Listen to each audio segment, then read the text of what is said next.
Thank you, and thank you to all the members of the committee for this opportunity. I sincerely hope that my testimony today will help move us towards a solution to this crisis. To begin, I'm going to state what I think is a fairly obvious fact.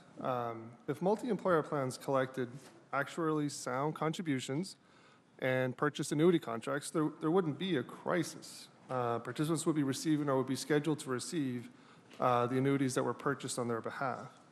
Instead, multi-employer plans chose to collect contributions that were inadequate, and they made investment decisions that were risky. The reasons trustees pursued such a strategy is pretty simple. Assuming that the overall cost per employee that an employer is willing to pay is fixed, a lower pension contribution means that employees might be able to gain higher non-pension compensation through the collective bargaining process. So, one thing that's important here is that these inadequate contributions and risky investments were a choice. Under the current rules, trustees could just as easily collect reasonable, adequate contributions and follow more conservative investment strategies. So a number of rules were developed in response to the freedom that trustees had with regard to contributions and investments. So most notably, employers who wish to exit a plan have to make additional contributions called withdrawal liability. And all employers agree to be jointly and severally liable for all plan promises, including those for so-called orphan participants. These rules, just to sort of reiterate my earlier point, are not necessary if actuarially sound contributions are collected and invested responsibly.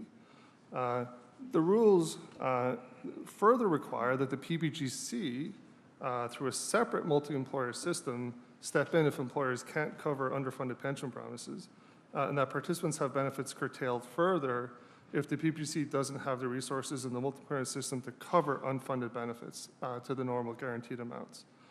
So these rules were developed specifically to address the discretion that the trustees had, and these rules really haven't changed in more than 35 years.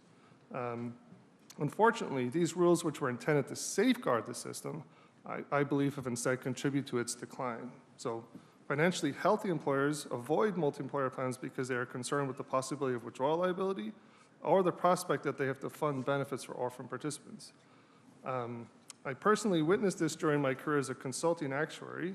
Even when the proposed cost of the multi-employer plan was only a fraction of the cost of a single employer plan, employers typically stayed away from the multi-employer plan.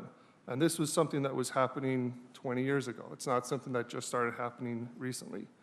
In addition, because the withdrawal liability calculations don't really reflect the actual cost of settling obligations, there was a lot of opportunistic behavior where employers would leave these programs when it was financially advantageous to do so, leaving behind the remaining employers to pick up the shortfall. So the inevitable consequence of inadequate contributions, risky investment choices, and the withdrawal liability provisions is the crisis that we're currently facing. So 10 years ago, when this crisis first manifested, the underfunding on a PBGC basis was about $200 billion. More recently, as Senator Hatch noticed in his opening comments, the system is $638 billion underfunded on the same basis. So you can see that there's been a significant deterioration over the past 10 years, and this has occurred because the plans have continued to pay pensions and make promises without collecting the necessary contributions. My testimony really focuses on providing guidance for prospective changes, and I have 3 specific recommendations. First, the multi-employer plans have to have accurate measurement of liabilities and strong funding rules that eliminate the trustee discretion. That is the source of most of the problems here. When you look at what's done for single employer plans, I would argue that you need to be more conservative with multi-employer plans because there's an interconnectedness with multi-employer plans that make them much more risky. The PBGC should have broad discretion to assume control of plans and implement necessary changes. And there should also be triggering events so that they can step in early to prevent plans from becoming more poorly funded over time. And third, I strongly recommend that we would amend the withdrawal liability provisions.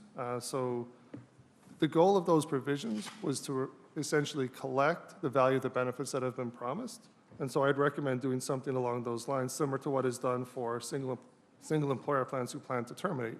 Simply require that the exiting company pay for the purchase of annuities from a highly rated insurance company. So in closing, I want to highlight that my suggestions focus on improving rather than replacing the current system. A well-run defined benefit plan is far more effective at assuring retirement security for the types of workers who participate in these plans. I also want to highlight the importance of urgent action. Delays will inevitably lead to larger deficits and choices that will become more difficult. Thank you for this opportunity.